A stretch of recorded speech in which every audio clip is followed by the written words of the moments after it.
Israel के कहने पर बदमाशी अमेरिका ने की, हमला अमेरिका ने ईरान पर किया, अपने मिसाइल और बॉम्ब्स का इस्तेमाल किया, लेकिन इन सब का खर्चा अरब ममालिक उठाएंगे। जी हाँ, बिल्कुल, ये एक बड़ी स्टोरी है जो सामने आई है। ये खर्चा कैसे उठाया जाएगा? आमिर रज़ा मेरे साथ मौजूद हैं, उनसे बात करते हैं। आमिर भाई, सारी बदमाशी अमेरिका ने की, बॉम्ब इस्तेमाल किए, उसने मिसाइल इस्तेमाल किए, ड्रोन्स इस्तेमाल हुए, और जितना नुकसान अमेरिका को हुआ उस सब का खर्चा अब अरब ममालिक उठाएंगे। ये बिल्कुल आपने सही कहा कि इंटरनेशनल मीडिया पर इस वक्त ये स्टोरीज ज़ेर बहस है, बल्कि ना सिर्फ ज़ेर बहस है बल्कि कल वाइट हाउस के तर्जमान जो हैं उनसे भी यही सवाल हुआ तो उन्होंने यही जवाब दिया कि ट्रंप जो हैं इस बात में दिलचस्पी ले रहे हैं कि इस जंग के जो अखराजात हैं उसमें अरब ममालिक जो हैं वो अपना हिस्सा पे करें। यानी ट्रंप के बच्चे ने किसी दूसरे की गाड़ी ठोक दी है और उसका ख़र्चा जो है ट्रंप का हमसाया या ट्रंप का कोई लाई है तो वह अदा करेगा। बात इजराइल के नेतन्याहू की थी, उसने मिसाइल चलाया और उसने मिसाइल चलाकर ईरान को हिट किया और ईरान के सुप्रीम कमांडर को शहीद किया, अली खामनेई को।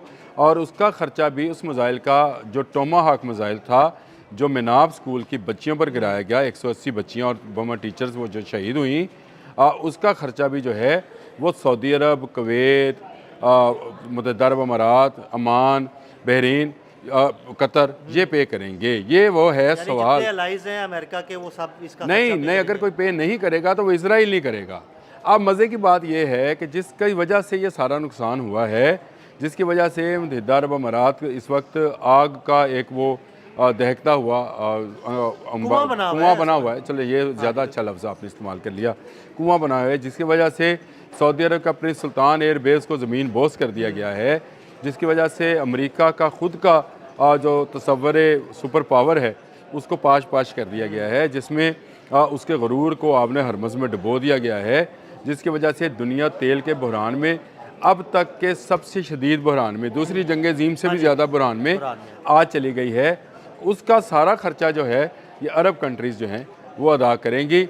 ये है वो ग़ुलामी, ये गुलामी है, अमेरिका की बदमाशी है। आमिर भाई, ये क्या बकवास देखें है? जब आप मतलब उनकी अपनी कोई खुद मुख्तारी नहीं है। नहीं होती। जब आपको ट्रंप ये कहे कि आप मेरे गंदे हिस्से को चूम रहे हैं, आप अंदाज़ा करें ना, तो फिर इससे ज़्यादा आपकी ज़िल्लत मेरा ख्याल तारीख़ में कभी नहीं हुई है। इससे ज़्यादा ज़िल्लत अमेज़ अल्फाज किसी भी सुपर पावर ने कभी किसी महकूम कौम के लिए भी, अच्छा ये बात मुश्तबा हमनई के लिए क्यों नहीं बोल सका? बिल्कुल, ये बात जो है वो किसी और मुल्क के, इस्लामी मुल्क के बारे में क्यों नहीं बोल सका?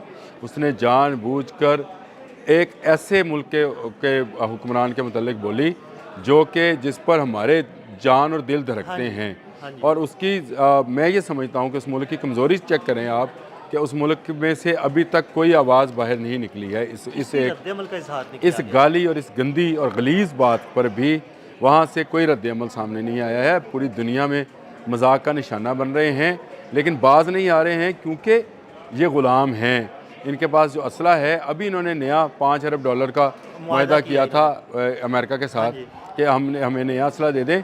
ये ₹5 का असला भी नहीं है। अगर ये अमेरिका के ख़िलाफ़ या इजराइल के ख़िलाफ़ इस्तेमाल करना चाहें तो इसकी कीमत ₹5 भी नहीं होगी। अमर, उसकी वजह यह है कि वो जितना असला उनका मिडिल ईस्ट में है, वो उसको जब चाहते हैं, जहाँ चाहते हैं, जैम कर देते हैं। वो किसी के पास भी हो, चलो वो आप दुनिया के किसी, देखें वो जिसके साथ असले की डील करते हैं उसके साथ शराइत तय करते हैं कि आप उसके ख़िलाफ़ नहीं इस्तेमाल करोगे।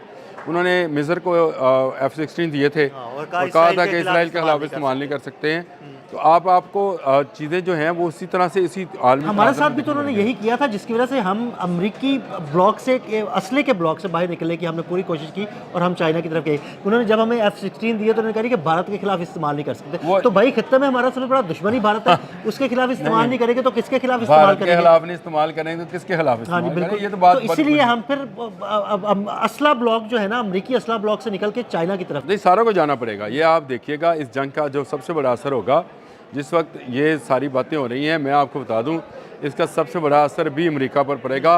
ये पेट्रो डॉलर ख़त्म हो जाएगा। जी बिल्कुल। पेट्रोलियम जो है वो किसी भी करेंसी में ख़रीदा जाएगा और सबसे बड़ी जो करेंसी इस वक्त सामने आएगी वो युआन होगा। याद रखिएगा, ये मैं आज आपको बता रहा हूँ। माह के दौरान ईरान ने ये इस पर थोड़ा वर्क भी किया, उन्होंने कहा जिससे गुजरना है युआन में पेमेंट करके गुजर सकता है। देखें, मैं आपको बताऊँ, चाइनीज़ जो है ना, चाइनीज़ वो इस वक्त पूरी नज़र रखे हैं आपने हरमज़ पे। 90% ऑफ ऑयल उनका वहाँ से आता है और वहाँ से चाइनीज़ की मर्ज़ी के बगैर कोई गुजर नहीं पाएगा। बिल्कुल। और ये पेट्रो डॉलर वाला जो मामला है ये भी ख़त्म हो जाएगा।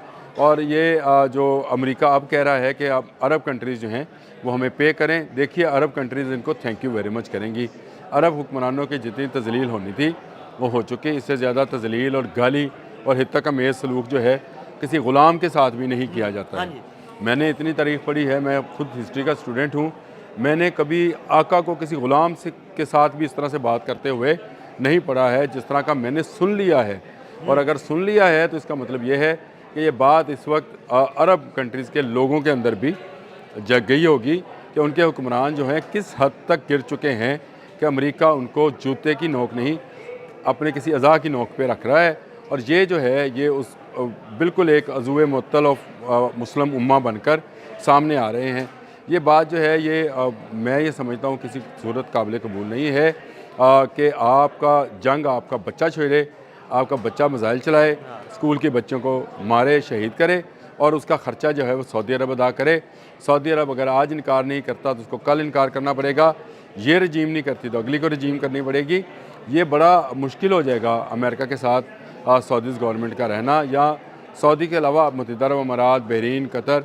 ये जो ईरान के अब्बास अराक़ची ने नया मंजरनामा खींचा है अपने एक ट्वीट के अंदर, उन्होंने कहा है कि हमें सबको मिलकर थैंक यू वेरी मच कह देना चाहिए और हमें शुक्रिया अदा कर देना चाहिए अमेरिका का कि तुम जाओ, अब हम अपने मामला खुद देखते हैं। मेरा ख़्याल है इसकी ग्राउंड खुद अमेरिका जो है वो बना रहा है और बनते बनते ये ग्राउंड जो है इस हद तक आ जाएगी कि इसको शुक्रिया अदा कर दिया जाएगा। ये एक नया ब्लॉक जो है जो कि इस्लामिक ब्लॉक होगा जिसमें परचम जो है शायद पाकिस्तान के पास होगा और ये परचम जो है थाम कर ये इस्लामी ब्लॉक जो है आइंदा तमाम इस्लामी ममालिक के फ़ैसले जो है वो किया करेगा। उसमें ना चीन की ज़रूरत होगी, ना रशिया की, ना अमेरिका की। मैं ये नहीं कहता हूँ कि अमेरिका ब्लॉक से निकल कर आप चाइनीज़ ब्लॉक में चले जाएंगे। देखिए इस्लामी ममालिक का खुद बहुत बड़ा ब्लॉक है, तमाम वसाइल उसके पास हैं, एटमी टेक्नोलॉजी उसके पास है, एरोनॉटिकल टेक्नोलॉजी उसके पास है, मिसाइल टेक्नोलॉजी उसके पास है, ड्रोन्स टेक्नोलॉजी उसके पास है और शहादत का जज्बा रखने वाली फ़ौज उसके पास है जो मिलियंस में है। हाँ जी। आप अगर ईरान, पाकिस्तान और इंडोनेशिया और ये सारे ममालिक को मिलाएं तो आपको नज़र आएगा कि आप यूरोपियन यूनियन से ज़्यादा अमीर और यूरोपियन यूनियन से ज़्यादा ताकतवर मुल्क और ममालिक की हैसियत रखते हैं। फिर आप क्यों दब कर रहे हैं? अगर आपके पास वसाइल भी हैं, आपके पास जज्बा भी है और आपके पास शौक़ शहादत भी है तो फिर अमेरिका, रशिया, चीन को आपकी बात माननी है, किसी और की बात नहीं माननी। अरब ममालिक को अमेरिका का शुक्रिया अदा करना पड़ेगा और मैं आपका शुक्रिया अदा करता हूं कि आपने हमारे नाज़रीन को बड़ी ज़बरदस्त इन्फॉर्मेशन दी। मज़ीद अपडेट्स के लिए हमें फॉलो करते रहें। अदील अहमद और आमिर रज़ा को इजाज़त दीजिएगा। अल्लाह हाफ़िज़।